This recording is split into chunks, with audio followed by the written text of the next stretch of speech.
Hi everyone, welcome back to my channel. And today we'll be discussing which laptop should you buy in 2025, an M1 MacBook Air, base spec of course. So yeah, this one, or the M2 MacBook Air base spec, which is now with 16 GB RAM. This one. Okay, I have been a Mac user for a long time. The M1 I have been using since 2020, ever since it launched. I think in November it launched. I've used this MacBook for nearly 4 years. And the M2, I bought it around 7, 8 months back. And I've been using the M2 ever since. First, let's talk about the differences in both these laptops. I'll talk about the pros first, and then we'll talk about the similarities and then the cons. With the M1, the pro is that because of its wedge design, it sits at an angle, the keyboard itself. It sits at an angle of around 5 degrees. So the typing experience in the M1 Mac is a little better than the M2. And the second thing is the design. This is again subjective, but I tend to prefer the wedge shaped design. It's just easier to pick up when it's on a flat surface because of the wedge. Your hand has some room. This, on the other hand, has a flat design, so picking it up needs to be done with both hands. And the rest with the finishes, the finish that I've chosen for the M1 was space gray. This one is the midnight blue. So smudges are more evident on the midnight blue. Now here I'm nitpicking, of course, but apart from that, these are the only advantages of the M1 over the M2. Now let's talk about the similarities. In terms of similarities, what the exact same thing that we have on the M1, which are there on the M2. Now, the first thing which is similar is the battery life. Having a more powerful chip on the M2 doesn't really make a difference.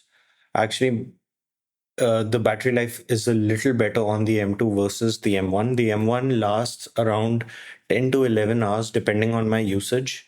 The M2 on an average lasts half an hour more than the M1. Next, we'll talk about the improvements or the cons of M1 over the M2.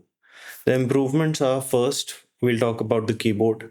The keyboard, the actuation force needed to press the key on the M1 is greater than the M2. There is less force needed on the M2. Now, when you're typing on a laptop, you need less actuation force. So, my preference would be again the M2. The second thing is the touchpad, which is there. That is a little bigger on the M2, and it does make a difference. The M1 touchpad is a little bit small. Also, the function keys, which are there on the M2, those are normal sized keys. On this M1, these are smaller. Not that it makes much of a difference if you don't use function keys, but let's suppose I'm editing a video. So I tend to use function keys. It really depends. If you use the function keys more often, then you might appreciate the full size keys. But if you don't, then it really doesn't make a difference that big. While I do appreciate that the fingerprint sensor is a little bigger, M1 and M2 fingerprint experience, I would say, is exactly the same. It's just a little bigger on the M2, so you find it easier. On the M1, it's smaller, so you might, you know, hit some other key or might not get it right the first time. Let's talk about the display next. So the display on the M2 is 20% brighter than the M1. M1, I used to have problems during the daytime. M2, it's a little better. I'm not saying that I don't have problems during daytime, but yes, the experience is better. Also, the display area is a little larger on the M2 from the M1. If you are looking for more real estate on the screen, M2 is a better choice. The next thing is regarding the ports. So in the M1, there are just two ports. So one, if you have for charging, so that's gone. But on the M2, we have one for charging, which is MagSafe, and then the other two are USB 4s.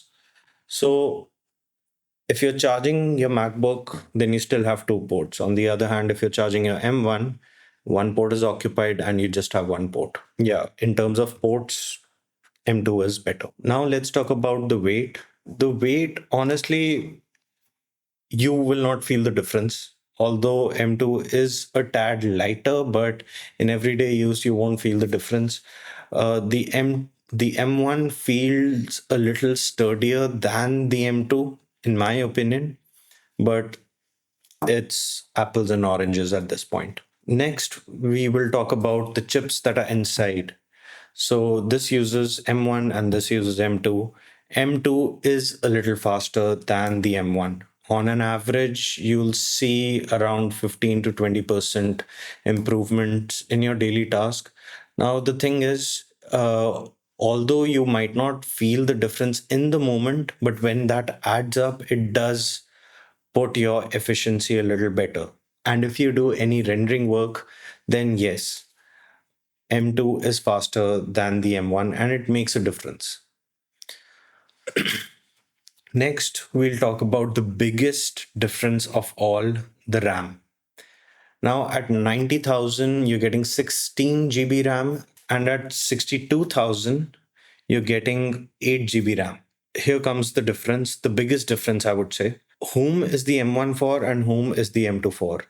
If you are a daily user, for example, you're just browsing the internet, you're watching movies, you're using Microsoft Word, Numbers, Page, all of these light apps, and you're not doing anything like opening 30 new tabs in one go, or while you're browsing the internet with 30 tabs open, you're on MS Word, side by side you're on MS Excel as well. The point being, if you're a power user, if you like to multitask, M1 is not for you.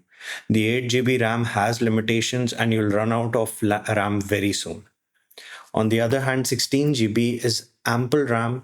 You can have at least 6 to 7 apps open side by side, as well as a plethora of tabs on Safari or Chrome, and there will still be headroom in the RAM. Over here, the limiting factor is the RAM. Over here, the limiting factor is the processor. You have to choose. If you're not a power user and you don't think that you'll be using professional grade apps, and even if you will be using professional grade apps, you won't be multitasking like a maniac, then go for the M1. The 8 GB RAM is plentiful. And you can save that money and probably buy something else. But if you think that you want to future proof yourself, you don't want to upgrade anytime soon, or you want to keep this laptop for the next, let's say, 7 8 years, then go for the M2 Mac with the 16 GB RAM. It is worth the upgrade. The price difference as of today is around 30,000. So you have to ask yourself, do you want to future proof yourself? Then go for the M2, spend the 30 grams extra. If you don't want to future proof yourself and you just want a laptop which is cheaper, let's say it would suffice you for the next 4 years with light to medium workloads, then go for the M1.